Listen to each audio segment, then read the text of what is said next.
Welcome to the last panel of the day, the General Counsel panel. This is in many ways the culmination of the whole day's event, where we talk to some of the leading General Counsel from internet and e-commerce companies and find out what keeps them up at night, what are their concerns, and more importantly, how they formulate best practices within their companies.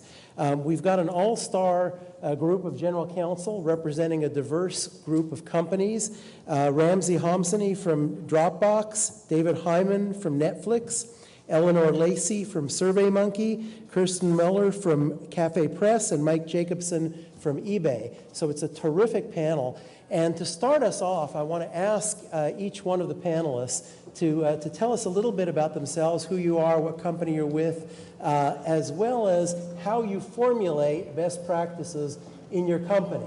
What do you look to? What are the things that identify practices, and how do you develop those in-house? Why don't we start with Ramsey? Sure. Hi, everyone. So, do you want me to give a bit of background about myself? Yeah, just. So, my name is Ramsey, and I am the GC at Dropbox. And what other background is relevant? So, I started my legal career at Wilson Sonsini, and had a few really great years there. Learned a lot, and then spent almost 8 years at Google in the legal department, building legal teams there and working on a variety of commercial product matters. Had a stint managing the Latin America legal team, which was very exciting. And then I joined Dropbox about 2 years ago as the first attorney. Showed up to a box that had lots of things like NDAs in it and things that I thought I would never review again, and slayed those, and have been building the legal team there ever since. So in terms of best practices, for me, the answer is pretty easy. It's all about building your team and building it really well. There is absolutely nothing that I can do in my job that drives more leverage and creates more value than hiring the absolutely best lawyers and legal professionals I can find, and making sure they're working really well together.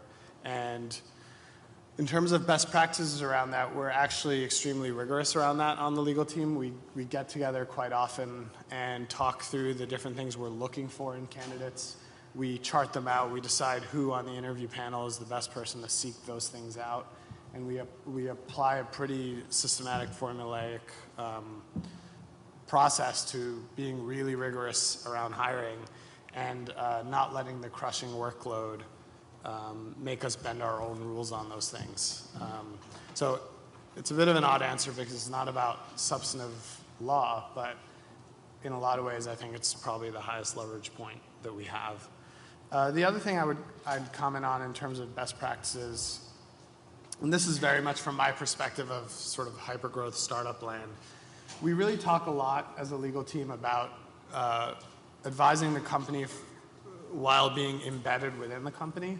And so we do not have a legal department that other people come to and seek advice from and then walk away with their advice. We work very hard to make sure that everyone in the legal department is actually embedded in the teams that they're advising and are viewed as a part of that team.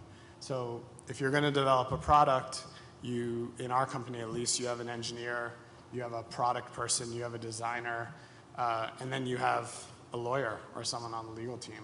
You don't go find the lawyers when you need them. They actually are a part of the input into the fabric of the thing that we're designing. And that's a really important design principle for us. And it's also a principle that earns us a lot of respect in the company, and that we have to prove out over time, right? We have to show the value of that principle, otherwise people wonder why we're in the room. So those are the two things I'd say are the most important best practices for us. Great. So one is, I want to just encourage everybody to make this interactive. Part of the reason we have wine up here is to sort of loosen the mood. So loosen the tongue too, unfortunately. Hopefully we won't be too long-winded as a result. But please, ask questions and sort of engage, because part of the reason for doing this panel for me was best practices is something I learned from other people. And so hopefully I can hear things from the audience today that will help me think about those best practices. Anyhow, my name's David Hyman. I'm the general counsel of Netflix. I've been the general counsel for about 12 years. When I started at Netflix, I was the only lawyer. And now we're up to 30 lawyers, which in some realms that's a lot, but in other realms it's not. But I've seen things develop over time. And so from my perspective, I think I can at least bring to this discussion sort of the idea of where you start in this end of the spectrum and where you sort of go and sort of that middle ground. I think the thing that I think about for best practices and how I develop best practices, couple things. First, lots of talk. So I talk to as many people as I possibly can about what they're doing and the issues that we're facing. So I talk to my outside counsel. I leverage their knowledge about what other people are doing, and I get insights from them. I leverage other people, like you guys in the room, other general counsels. People are sort of open with their time, and that gives me good insights on what's going on. And lastly, sort of how Ramsey talks about it, I leverage the people who work for me. Because the people who work for me know a lot that's going on. In fact, as I've gotten more and more people in the group, they know a lot more about things than I do, which is fantastic, right? It makes my job a lot easier. And so I try to leverage what they've got. I'd say one thing I'm really skeptical of is third parties who try to sell you sort of solutions for, kind of things like document retention and, they've got something to sell you and they say it's a best practice, it's a best corporate governance practice. I'm always very skeptical of that, and in fact, I probably don't use them very often.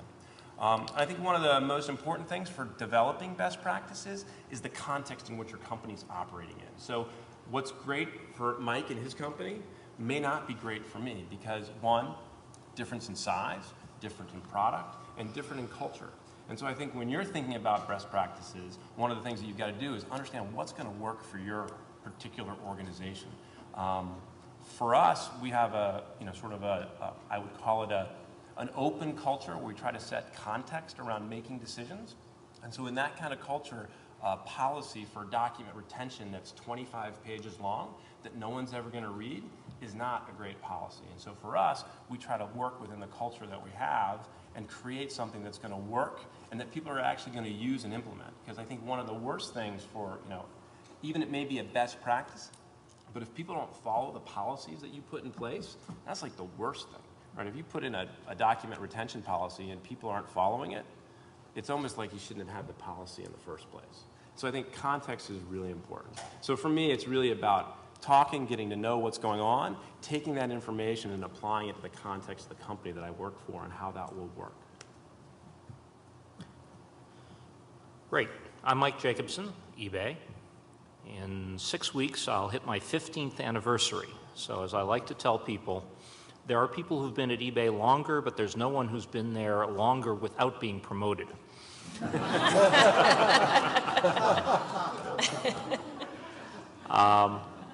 Obviously, I've had a fabulous look from being a very small company when I joined to being a very large company today. I find that I get best practices from a variety of places. One, by virtue of having a really big internal team, I have fabulous lawyers who've come from all kinds of different settings and companies. And one of the things we really try to encourage is best practice sharing just within the group, because we have such a large set of prior experiences. And it turns out that there are lots of companies out there who have figured out how to do at least something really well.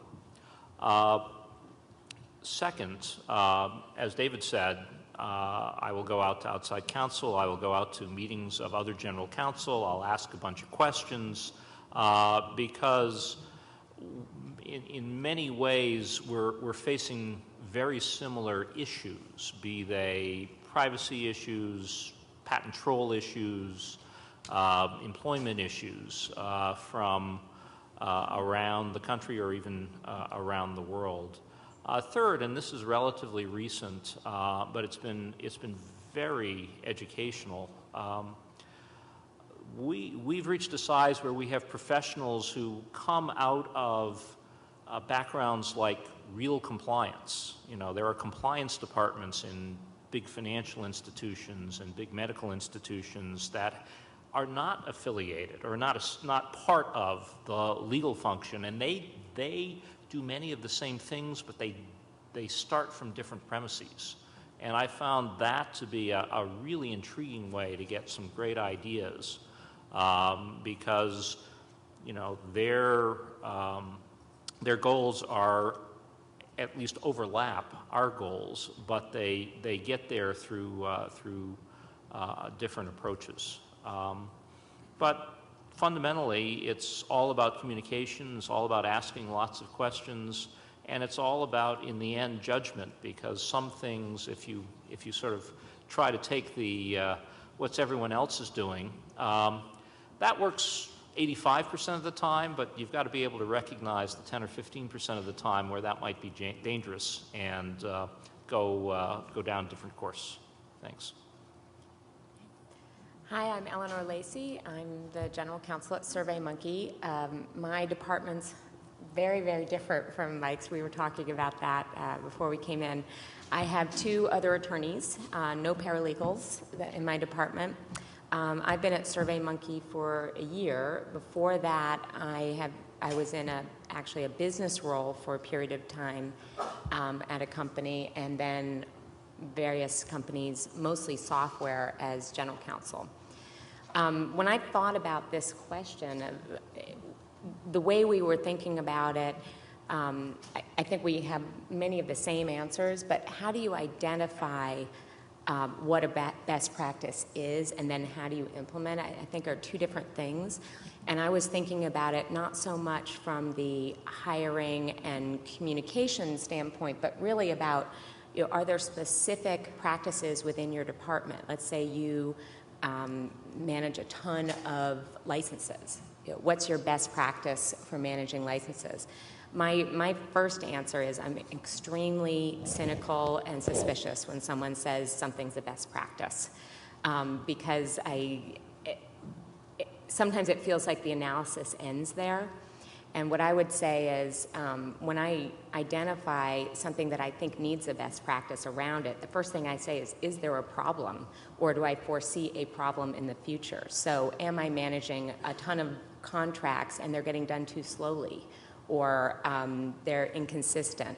Well, that would be a problem. And then my first step actually is going to the business. I look and I see what part of the business touches this particular issue. And for me, a lot of the time that ends up being marketing. And I go to our head of marketing and ask her what she thinks of something that I'm thinking of doing or that I think is a problem. And I've found more often than not, I get a really different perspective.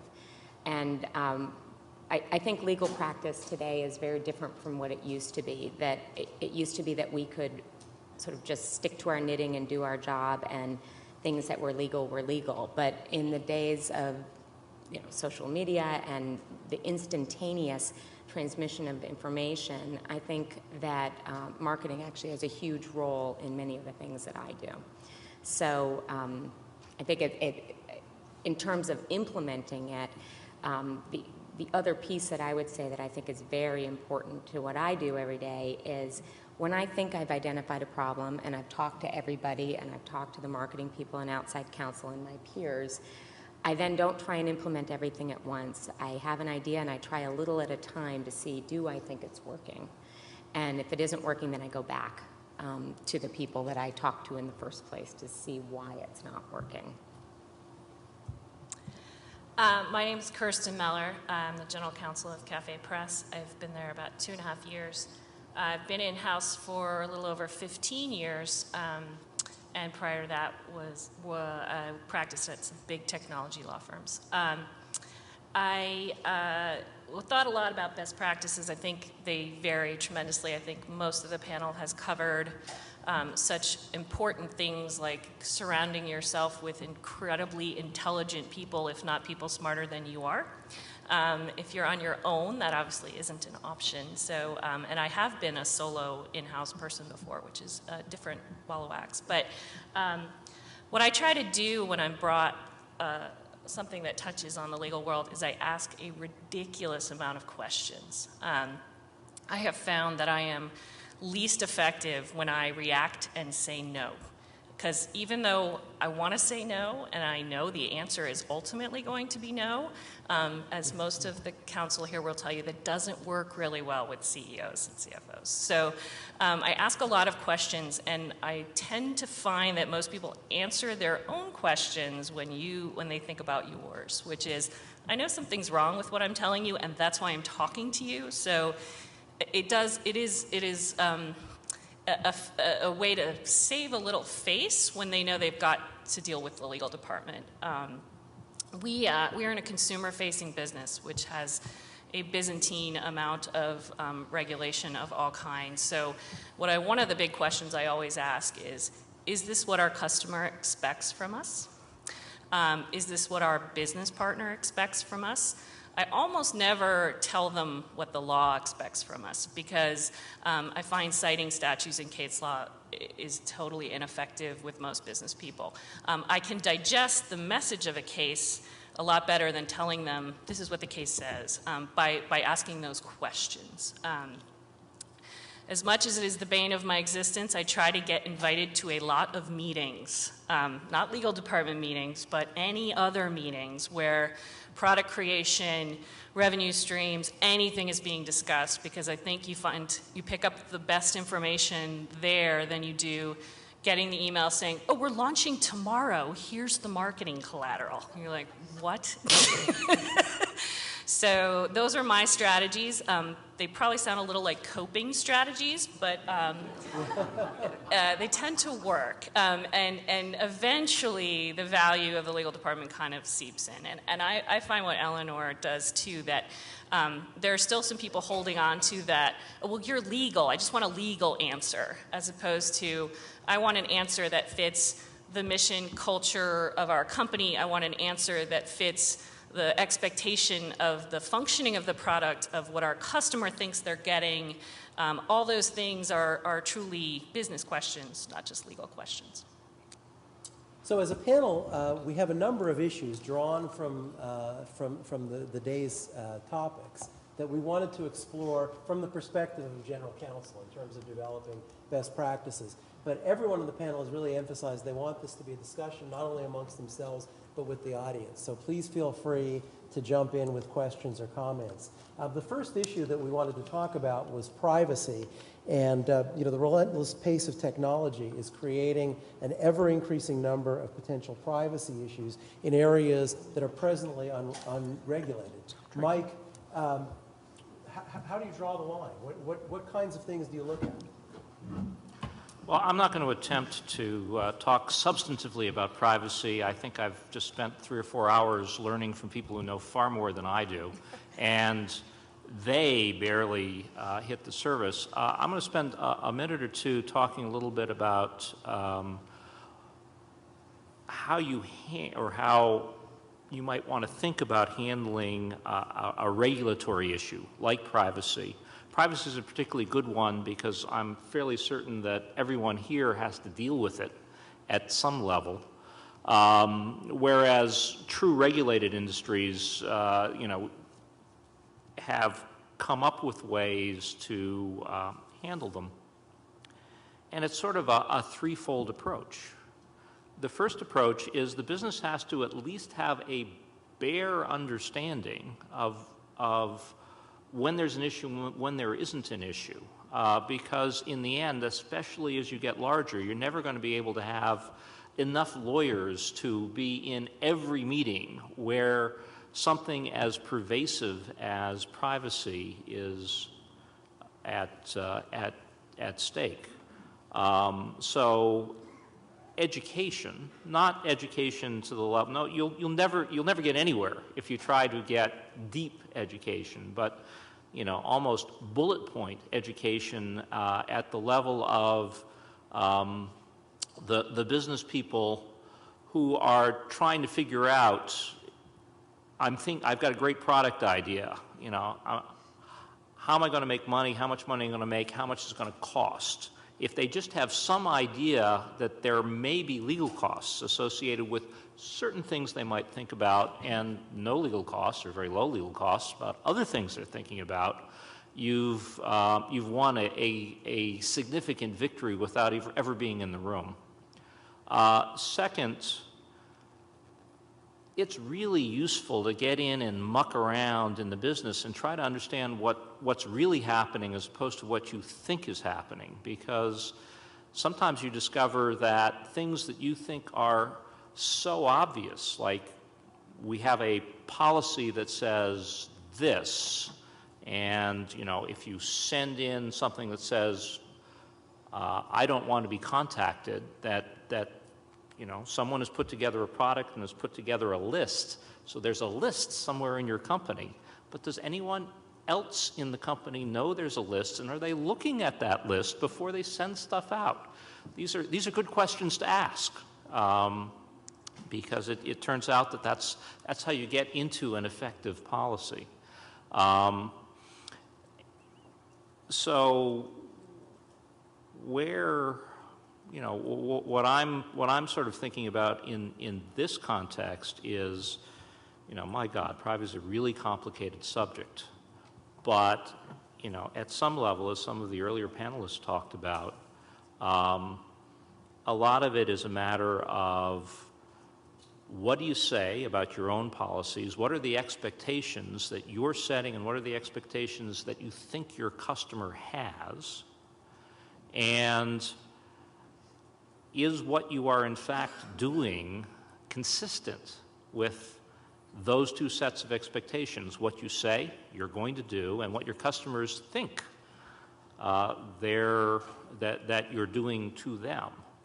And if you have achieved that, in point of fact, you have probably eliminated 80% of the problem. I'm curious, how many people out there collect customer credit card information? How many people out here collect consumer credit card information? How about consumer personal data with name, address, email? Okay. And how many of you know how many different databases that gets populated into? Really? That's impressive. He works for me. He works for me. He had to raise his hand, right? He had to raise it. And do you guys pretty much communicate with your engineers about the sensitivity of that data and how it gets populated amongst databases and all that kind of stuff? Yes? Anybody have like a great idea of how you make sure that you sensitize the rest of your company to that type of information? Just curious. I have one idea that sometimes works. I think there's no magic bullet, but what I've usually found is when you go to all of these meetings, you can find one or two people who are interested in why you're thinking about certain issues the way you're thinking about them. They don't want to know the case law necessarily, but they want to know the principles. And then you can kind of have plants within departments that are your evangelists, where they right away. no, but they understand the issues and understand why it's important. I think trying to convince everybody that it's important won't work. But there will be certain people who will know, and typically they'll be in charge of large areas and maybe have had a bad experience, or are up on various privacy issues. That's one method, I think, is to find an evangelist within the group, and the only way you're going to find them is by attending the meetings or reaching out to them and even just having lunch with them, depending on the size of your company. That may or may not be realistic. Rich. The other thing is randomness. Just talking to people, listening to people. If you try to develop things systematically, you will fail. But I have found that over the years I've been in-house, the biggest problems I've discovered, I've actually discovered almost by accident.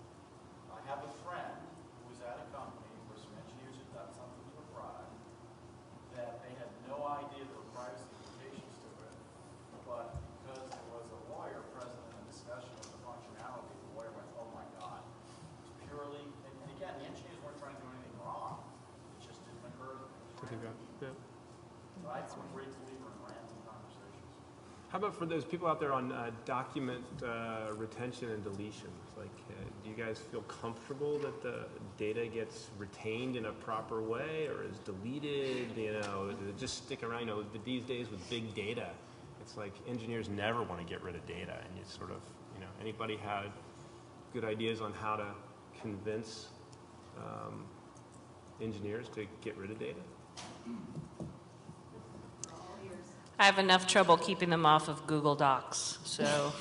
Well, our whole company converted to Google Docs, so we don't do anything on Word anymore. It's all Awesome. Google Docs. Awesome. Good luck. I don't think engineers want to keep the data. It's marketing folks.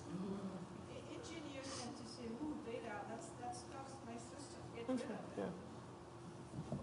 it." Well, nowadays with storage being relatively cheap, right, it's easy sometimes to add storage on it. I find that to be an issue. I think what you talked about earlier was, you know, sensitizing them to the issues and the problems that can arise from retaining data for too long. I think not necessarily from a legal perspective as much as from sort of, you know, what is the consumer expecting?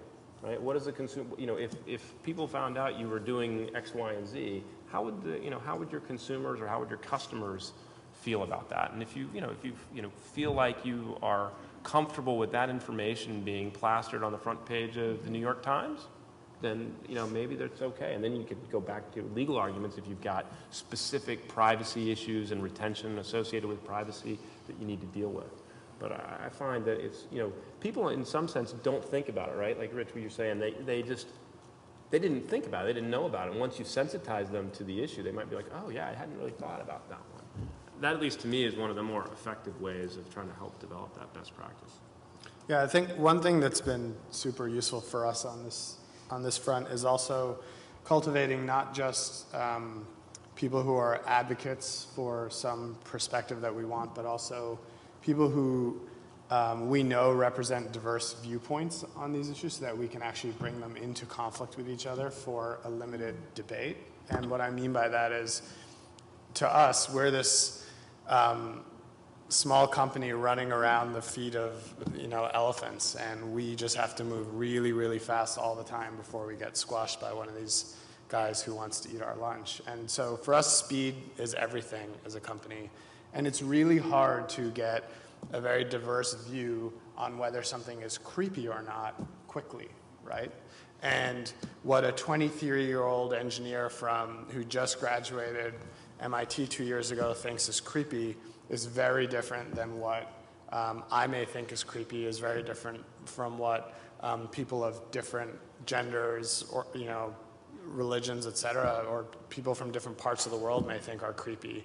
And I think one of the things that we can do to really help make those decisions move quickly but also be thorough is to start identifying the thoughtful people in our company who represent some of these different viewpoints and bringing them into the conversation quickly so that we can get sort of proxies for the diversity of these opinions and move fast on them.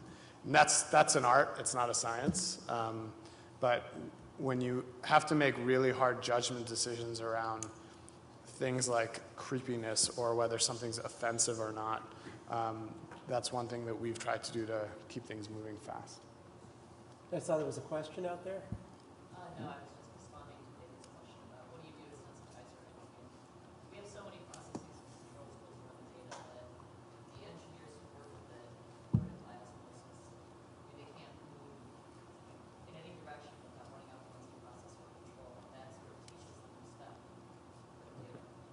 They can't help but think so people that they process. Do they feel restricted at all in that? Like, you know, do they feel restricted in the use of data in that? They do. I mean, the original question that you had was, what do you do to sensitize everybody? And I'm from Sony, so I guess I would say, have a data breach. But that's not really good. Yeah, exactly. Data breach That's of course what I was simulation. saying. One big crisis solves all those problems. Yeah. Unfortunately. So one other interesting issue is the interaction with social media. How many people are tweeting from this conference? Eric. Yeah, Eric, are you blogging? So, I mean, that raises a lot of issues for companies. Kirsten, how does CaféPress deal with the interaction of social media? It's a work in progress. We have a highly interactive website, hundreds of millions of pieces of user-generated content flowing through our systems. Social media is sort of a new component, not relatively new anyway. So in terms of best practices, we've been trying to grow up around the reactions. We created what we call a collaborative circle, what some other people call a command center for social media response. And all it is an alias, effectively, but one where everybody has to check it quickly. And part of that is the speed with which social media is viral, which we are all well aware of. And that crew includes content usage personnel, customer service, PR, marketing, and me. And occasionally the CEO when we need to bring him in, although he's one of the violators of the policy on occasion. So what that did, is it creates an environment where everybody knows everybody has something at stake in those moments. And it's interesting to see the interactions. The first interactions on social media were often, oh my God, I can't believe we're so sorry we did that. We're going to stop it immediately. Which, of course, it would get to me. I'm like, no, we're not going to stop it. That's part of the business model. So, it takes a while to get people to not immediately react on social media because it's your nature to see a little comment box flashing at you and to do something about it, right? They all wanted to help. So we had a number of incidents like that I actually think end up causing more harm when you're sort of, throwing up on the social media responses with the corporate logo on it. I don't think it does anything for the company. I think that we're moving towards a place where we recognize that social media commentary is sort of part of the bargain of running a consumer company where you invite expression. And the marketing people are understanding that it's not all a one-way positive street. Like, you're going to get a lot of negative commentary in there too. But appropriately responding to that negative commentary will ultimately help the company. But it doesn't need to be done in a 17-line response to a customer on a social media post. So we actually are trying something new, which is we've just launched, or about to launch this week, a sort of proprietary social media system that is connected to social media sites, but really is controlled by the company and curated by the company in a way that we think will be more effective in grabbing truly what we hope, which is a customer service response, ultimately. And I think that we'll see how it goes. We'll report back in a year or two and see if that's effective. But it is important that I make sure that the legal perspective is talked about in those social media responses. We have had executives of the company responding all over posts all over the place because it's just now part of our nature to do that, to have these conversations in a way that I don't think anybody even a year ago was probably quite so embedded. And corporations need to tread lightly with that, right? You're creating records of comments all over the place that if you evaluated them in a traditional PR context, it would be appalling. So we do have policies in place for that. I have done some training with our executives about it. I think we're in good shape there. But just making sure that every person, every constituent in that conversation really understands who is your audience here. You're responding to a random blog post. Is that person a customer? Would they ever be a customer? If you can't answer that question in a way that brings value to the company, then your interaction with that person is a waste of your time. So I think that we're getting there, but it is sort of, especially, and no offense to anyone under the age of 28, I think that it takes a little bit stepping back. People today think that that's a conversation. It's not a conversation. It lives forever. It sits out there. It's screenshotted. We're stuck with it. So, and from a discovery and other perspective, I'm sure we all understand how dangerous that can be. So, other thoughts on the panel? How many people have their CEOs on Facebook or social media? How many people have 8K'd the fact? 8K'd that fact. Interesting. Okay. Yeah, I'm going to talk for a sec, not about monitoring and responding to social media, but about creating posts to social media. And we think of it as sort of a three-tiered approach, because in this day and age, some people you just can't keep away from it. So there's education, where you have people senior enough in the company that you cannot possibly distinguish between their personal tweets or Facebook posts or blog posts or whatever it is they want to do, and what the company's position is. And for them, it's all about education. You better give them FD training. You better give them corporate communications training. So hopefully you get the things they're going to do anyway in a box that you can live with. Second, we have, and I think more and more companies have, if you will, the official corporate social media response, which are people, in our company, it's in the communications function, who are out there on social media all the time, both responding and creating. But that's their job, and you hope they understand their job well, and they do a good job of saying the things you want them to say and not saying the things you don't want them to say. And finally, for any kind of company of almost any size now, when you get down to the mass of employees, the real key is training them in only one thing, which is you have to distinguish between you as a person, and you can have opinions, and you're out there on social media giving your opinions, but those are your opinions, not the company's opinions. And you need to make sure that that is a clear delineation in what they say.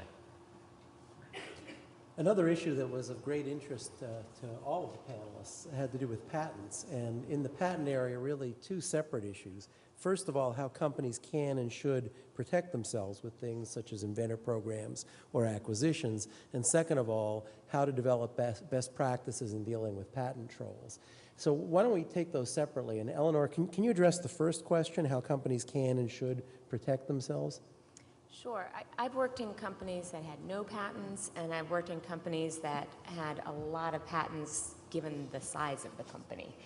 And one of the things that I think happens in the patent world, whether or not you have a program internally, is people start throwing around a lot of jargon. Not only the attorneys, but the board, the rest of your management.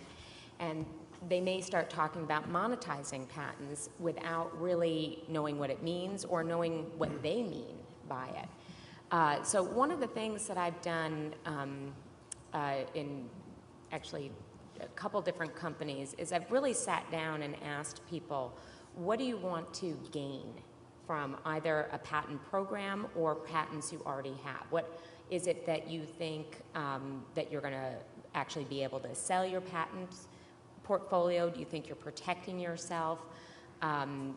What is your goal? Because I will tell you, I've talked to numerous people who started out with, I want to monetize our patent portfolio. And when I ask them, do you mean you want to have a licensing program where you go and you ask other companies to license your patents? They say, oh, no, that's not what I'm talking about at all. So, or one person will say, yes, that is what I mean. And the other person will say, absolutely not, that's not what I want to do. So the first thing that I think is really important about a patent program, either if you have a portfolio already or you're trying to build one, is really understanding what your board thinks, what the management thinks, what the engineering team thinks about patents, because you can have an idea of what you think is important, but if you don't have the various teams behind you, you will probably have difficulties, if not failure, at some point.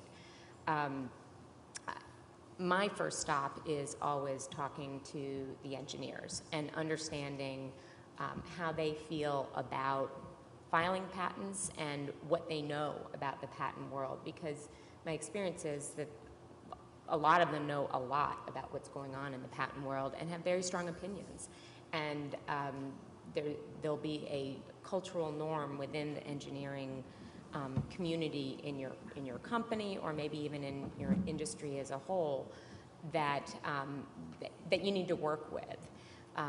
Many engineers don't believe in patents, for instance. I think nowadays there are probably a stronger group of people that I've been talking, or a larger group, not necessarily stronger, that don't like patents but understand them as a necessary evil, and will sign on to a patent program. I personally think you do need patents.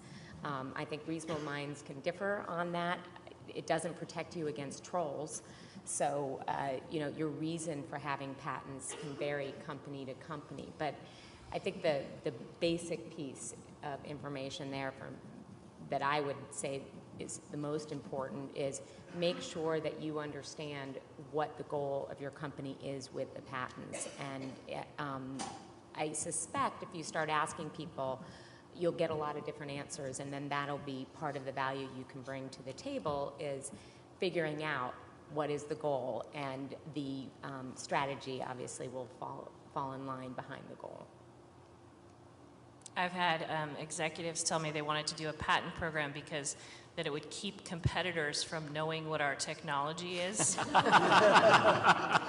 which I remind them that there is a public filing system. That's usually the end of an expensive, hard pile of work I don't have to do. So. David, what about the flip side, best practices for dealing with patent trolls?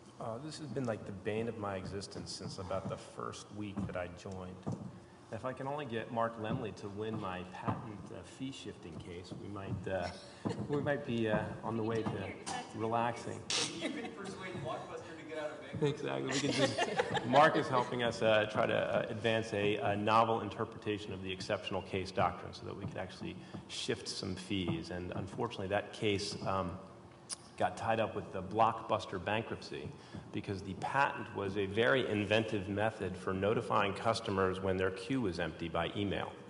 A very enterprising lawyer in the East Bay prosecuted a patent to actual being granted on that particular one, with Netflix and Blockbuster being specifically targeted. So we won that one on summary judgment, but then we didn't get fees on the exceptional case, and Mark's been trying to get the Fed Circuit to look at it, but it's just stuck. So anyhow, I really don't have a great solution for this situation. I think a couple of things that I can at least throw out there for people to think about and maybe comment on. I think two things come to mind. I mean, one is, again, it matters the context of the company that you're in, how you deal with these, and where you are kind of in your life cycle. So I would say when I was the only attorney and patent licensing offers would come in, or people would claim different things, they went into a corner in my office that kind of they never came out of unless someone sued me on it. And that seemed to be a good strategy at the time because I never got sued. And in fact, the one thing that I actually was a lesson that I learned is that, some of these people just throw these letters out, and if you actually respond to the letter to say, hey, I don't think I infringe, or hey, whatever, you're just right in their crosshairs. You've been like the little gopher that popped up out of the hole, and they just focus in on you because now they have your attention. So at some point in time, I think people have to determine, okay, well, what's the risk exposure to the company? What's my, profile within sort of the larger world of this person's going after, and sort of assess your kind of risk tolerances. I think as the company grows, you have to sort of change that perspective over time. In fact, one of the first things I did after, I guess, maybe 2 years, I went over to talk to Mike to ask him, I'm like, okay, what do you do with this patent troll stuff? And I think, we had, and I don't think he didn't really have an answer either. He was kind of like the same thing. It's like, okay, well, you gotta kind of take where you are, your position as a company. You also have to look at each of the individual patents that are coming across and assess them values. And so there's, it's kind of very evolutionary and dynamic depending on where you are as a company and what patents come in. The law is also changing, so that changes the way in which you address these things. When I first started, there was an idea that you should get opinions, and that it was important to send it to outside counsel, and outside counsel would render an opinion. The case law has kind of changed, and sometimes people decide, well, maybe they want to send it out for opinions, or maybe they just want to do an assessment in-house and just have a reasonable basis for determining non-infringement or invalidity and using that as a basis. There's all sorts of issues that pop in there. So I think part of it is just trying to understand where you are as a company, what your risk tolerances are, and then assessing the particular threat that's being posed to you. And I think that the other part of that I would say is you have to kind of have a clear objective. A little bit like Eleanor was saying, is kind of what do you want to do with this? How do you want to behave as a recipient of patent troll, either requests or litigation? I think you as a company, you've got to figure out, okay, what is it that I want to do? Do I want to make a hard stand and never settle these things and fight? Do I want to have, for me, the way I think about it at least is, I guess there are three areas. One is I want to limit distraction on my workforce. So this is a big distraction. It's kind of an extortionist tax, but it's a tax that has to be paid. And the less I can actually tax the actual engineers and people who are working on it, the better off I am. The second is to reduce costs overall to the company, sort of monetary costs. Obviously, there's costs associated with distraction, but the second one is reducing costs. And I think the third one is, if you find ones that you don't think are valid or have good merit, you need to fight those, and you need to fight those really hard. And you push. And I think that at least is sort of the way, at least for us, that's the objective and the strategy that we're embarking on. And it's within the overall context of the business. So I don't have great, because I think it can vary, I don't have great solutions to it. I haven't really heard anybody. There's lots of stuff happening on the Hill with people thinking about ways to solve the problem. I am a big believer that if we could get attorney's fees shifted, that would be a real disincentive for patent trolls to bring cases. And if we can do things along the way that make it more expensive for them, like shifting discovery costs, if they do certain things, some of the things that have been proposed, I think those would be great. And to the extent that smaller businesses, that are engaged with this can also let their voices be known to, your representatives and things like that, I think we can move it along. But it's somewhat of an intractable problem. I think, oh, sorry, go ahead. What do you think about the strategy? You pointed out about taking a strong stand. What about the strategy of re-exams, especially ex parte re-exams, where you can have multiple bites? I actually, so with the SAP decision, at least I know it's not relevant for necessarily other than financial services business methods, but I got, at least for me, and others in here are probably more, have better insight, that at least the patent office is open to re-examining and making rulings about their past patents that they've issued, and that ex parte re-exam may be a fruitful decision. I think you always get into this issue in litigation is, okay, well, if you go down the ex parte re-exam and you get, you actually have some claims that aren't overturned, then you're kind of in trouble in the district court. And would you want a judge ruling on those, or do you want to do some patent examiners? And where are you? And how much prior art do you want to put up there? And there's it's not an ideal system for doing patent re-exam. Although I will say it's a strategy or it's a tactical discussion in any particular case that you have, and you wrestle back and forth with it. I think more and more people, and I don't know, Mike, you probably have a lot of this. More and more people are thinking about it and trying to move down that path. I think there's just this hesitation because you're not sure that process is a little less known than the process of the federal courts. We've had good results with it. We don't do it in every case. It's a case-by-case examination, but we've had a number of circumstances where not only is the litigation stayed while the re-exam process goes through, but where the patent office has thrown patents out. And now, do understand that even if that happens, there are two levels of review in the patent office, and then it goes to the district. So if someone is, the challenge is, if this is someone's livelihood, and you have just kind of spiked their guns by having a successful re-exam, they're not going away because you have just taken their baby away. So we've had some circumstances where we've seen a remarkable level of process as the initial determinations are appealed and then appealed again and then appealed again. And of course, it's out of your hands. So the virtue, or one of the virtues of the litigation side, is that at least you're the one making the arguments. So it's certainly something that I would recommend you take a hard look at. At the same time, it's not a panacea. And of course, we've got some new re-examination-like processes from the relatively new patent reform bill, and we're just beginning to get into those.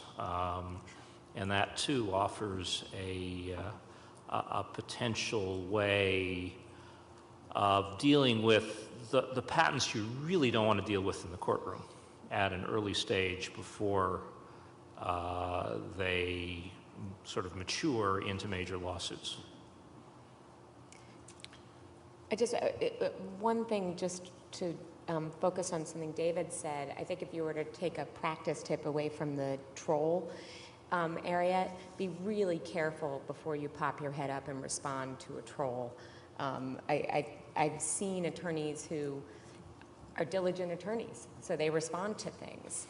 And it is absolutely true that, depending on who the troll is, they're just going to go after the people who pop their heads up. And if you keep your head down, sometimes they go away, sometimes they don't. Yeah, I would echo that. I've done a lot of patent troll settlements over the many, many years. And I would say not all patent trolls are created equal. So know who your plaintiff is. It makes a huge difference in how your case is going to go. And so. I think that's a good point, because I think the one time that I made that fault of kind of popping up and firing off a letter back, we ended up in sort of a dispute. And I think you can oftentimes, as an in-house counsel, you don't want to get outside counsel involved in something that's so kind of so young, and it's just like a letter that you receive. You don't need to talk to somebody. But I would encourage people to talk to their outside counsel, especially to have outside counsel who knows that particular patent troll. Try to find that. Yeah, extremely they valuable.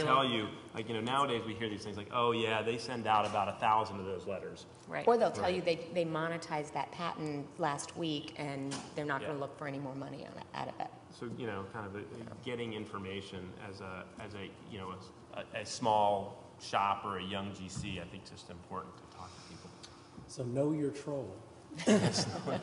So another issue that the panel talked about was how to deal with open source issues. What are the best practices for working with engineers? What are the best practices for keeping track of open source obligations? Ramsey, what are your thoughts on how companies should be looking at those issues? Yeah, so, and we have obviously in a very early stage company viewpoint on this, but one of the things that's been really useful for us is to actually tap into the engineering base of the company, and it's not that hard by talking to engineers to find out which of your engineers are more involved in the open source community.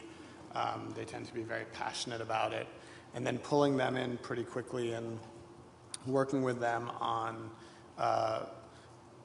both education and both passive and active education with your engineers and your product people. I think one of the things that we've learned in open source is try to keep things really, really simple. Try to, rather than sort of trying to create a matrix of every possible open source license out there and what engineers can and can't do, try to break things down into rubrics and sort of categories of things so that engineers can walk through pretty simple flowcharts. And like the patent issue, this is also a very, anyway, for a consumer software company anyway, it's a very cultural issue, right? So it's really important that whatever we're doing as a legal team really fits in with the culture of what the engineers want. And in a company like ours, engineers want a lot of freedom to both use open source software and also to release their software so that as many people use it as possible. And so we really spend some time trying to create these very simple but hopefully elegant rubrics to help engineers think through what it is they're doing. David, any additional thoughts? No, we're very similar in that way. I mean, we're an engineering-driven culture. I think, again, it depends on the context you're in and what you're trying to do with that open source software, how important it is that you need to make sure that things are, all your I's are dotted and all your T's are crossed. If you're trying to monetize that particular software, it might be different than if you're just creating an internal product for it. We do two things. One is we use a lot of open source, and we also contribute to the open source community. We have a real vibrant sort of open source, multiple open source programs going at one time. In fact, we now have an open source prize similar to we had done the Netflix prize for helping improve algorithms for matching. We now have a prize related to cloud infrastructure. And open source, and so it does a couple of things, at least from the engineering perspective. One, it's helpful in building robust software, and two, it's exciting for the engineers. Everyone likes to be part of that. That the engineering community loves to engage with tough questions, and so we can tap into that. And as being seen as a company that's embracing open source, I think is also from us just quite frankly a recruiting tool. Because people want to work for companies that are doing cool things and are doing it in a way that is helpful to broadening the knowledge base. And I think with that context, we've really worked with our engineers, because similar to what Ramsey's saying, the engineers know a lot about open source. And as long as you're kind of educating them around the edges of some of the traps to be wary of, and empowering them to be sort of ambassadors of the legal department for making sure that they're monitoring what either software they're using in some of their own coding versus projects that they're also putting to the outsourced community. If they know a little bit of the parameters, they're more than happy to come to you and talk about, okay, here's some of the things that I'm doing. And if you can get that thing where they're coming to you to ask questions, I think that's just beautiful. It makes our jobs a lot easier, and so part of it is having a good, sophisticated group of engineers. Kirsten, one issue that I know you deal with is the whole question of trademark law and takedown issues. There's obviously no Digital Millennium Trademark Act. What are the kinds of things you're thinking of there? Well, I think I just attended a master class on cease and desist takedown, so I won't repeat any of the excellent information found there. We, as a user-generated content site, we have an enormous amount of others' intellectual property flowing into our site. And what we have found is, contrary to sort of the patent world where you might want to turtle and keep your head down, immediate responsiveness to trademark disputes is the name of the game. It has worked for CaféPress for many, many years, and we spend a lot of time and resources on the development of that process. We make sure that there's a lightning speed response to anything that comes in, noting that it has been recognized and is being reviewed. Doesn't mean we take down everything, but we pick and choose our battles very, very carefully. So I would say the rise of digital media has accelerated that issue, the ease of which anybody can copy a cease and desist notice from the internet and send it to a company, even if the legal citations don't even make any sense and they're talking about a copyright, not a trademark. This stuff comes in with an amazing flow. So we have automated our processes quite a bit. However, nothing is better for us, and it's probably not for everybody, but than having a human being actually looking at the claim and responding to the claim pretty quickly, like within a day. So we've been very successful in avoiding full-blown litigation on a volume of thousands of cease and desists a year. So I think that you have to build. If you've got a consumer site or a company that trades in a lot of commercial trademarks, you need to build some process around it. Otherwise, you could spend a lot on people like Ian, who is wildly talented, but it becomes cost prohibitive and starts to kill your business. So we do quick dispute resolution. We do choose to pursue some things on behalf of our users because we think they're fairly fundamental. It is kind of amazing how many letters we get from IP lawyers that don't understand the contours of trademark law.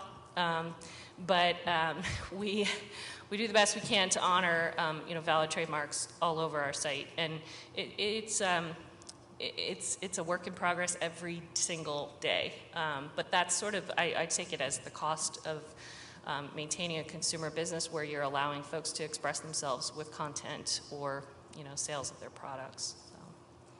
Mike, any thoughts? Mike and I have a lot in common on this topic. So. I think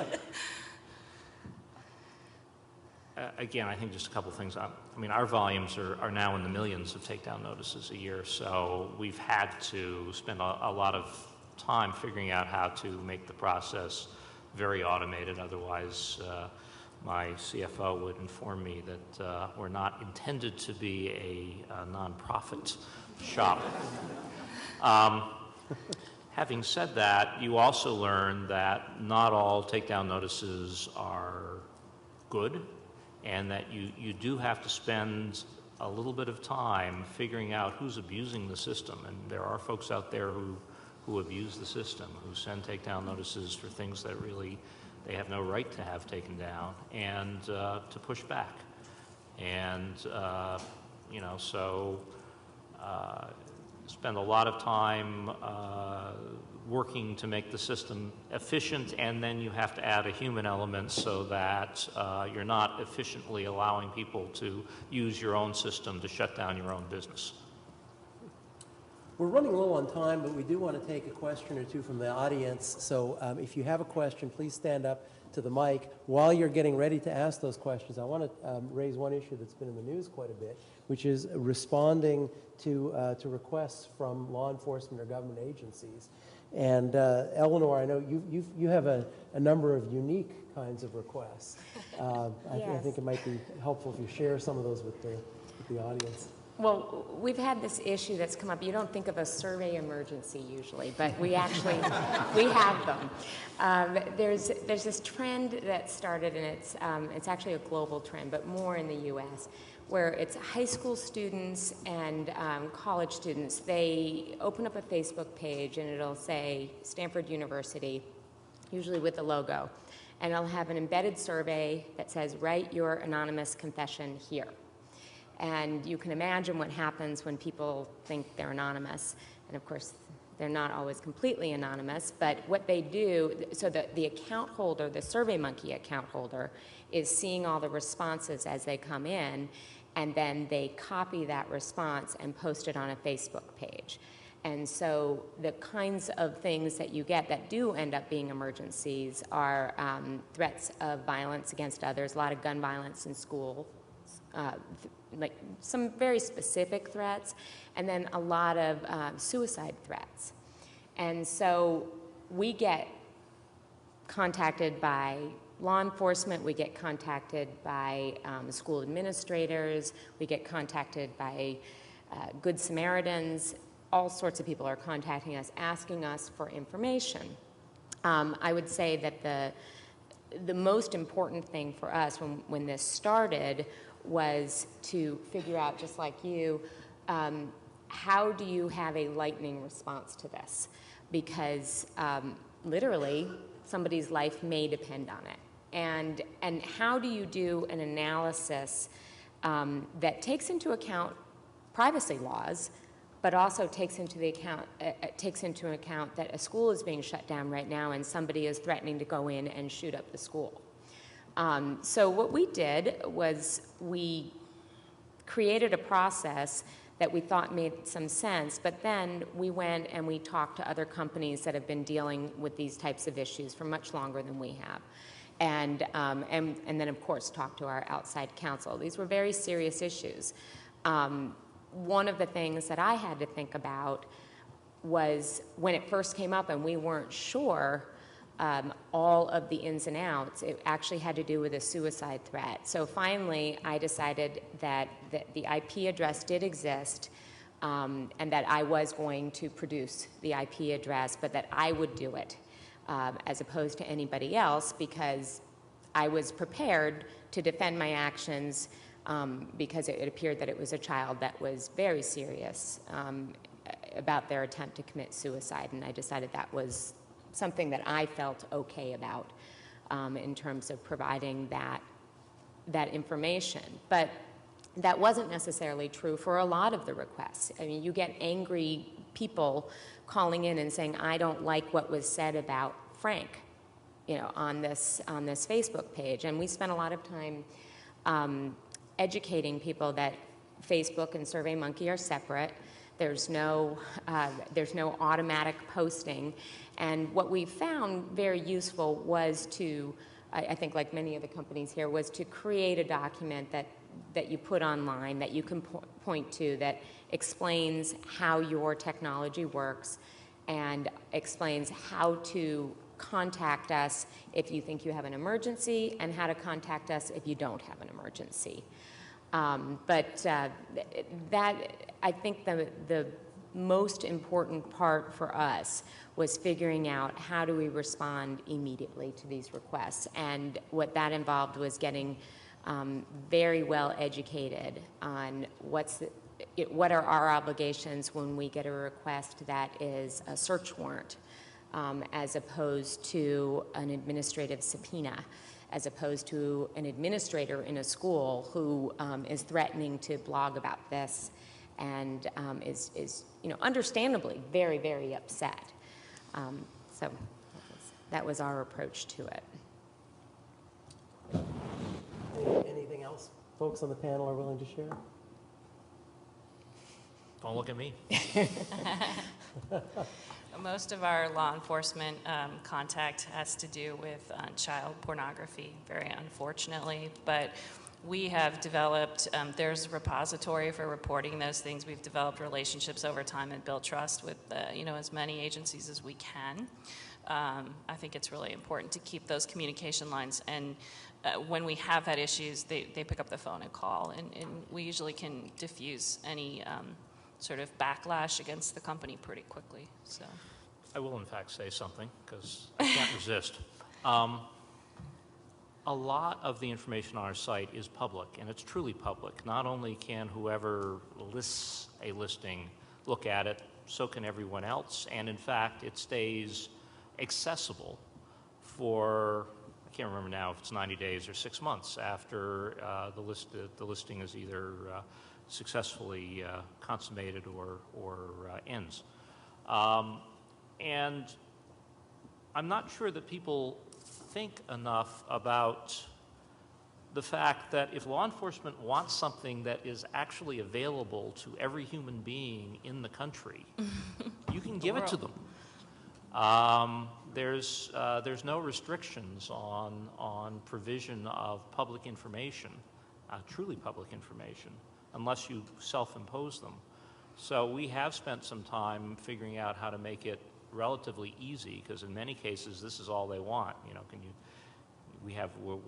we're looking for what XYZ has listed in the last 3 months. Well, okay, that's publicly available on our site. If we make it clear that law enforcement has the same rights as every other customer or every other user of the site, and allow them to do the searches, then they can go ahead and do the searches, and it works for them and it works for us. Well, with that, we've got a wine and cheese reception that we hope you will stay to join and continue the dialogue with the General Counsel. We've had a terrific panel, but before we go out and before we thank this panel, I want to ask Mark to introduce the Dean for to give some concluding comments for the conference. Right. So very briefly, I just want to welcome Liz McGill. Many of you have been members of the Stanford community, or at least coming to this conference on a number of occasions.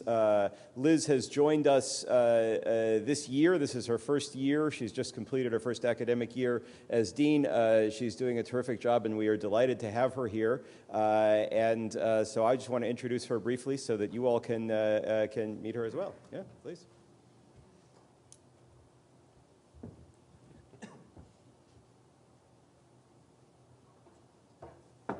Well, I wish I could have been with you today. I came back from a trip about an hour ago, so this was the first chance I had to get to this conference.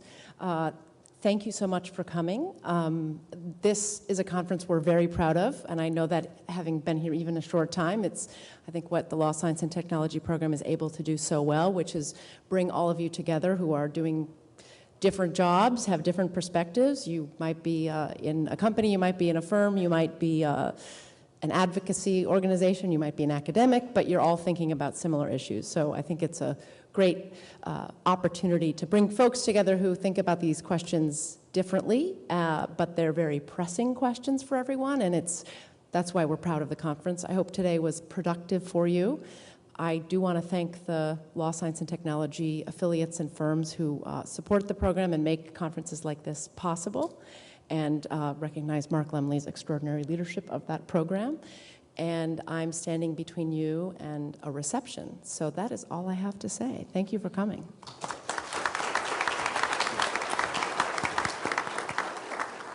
And I, in turn, want to thank all of our panelists, and especially Ian, who has done yeoman's work in bringing this whole conference together. Well done.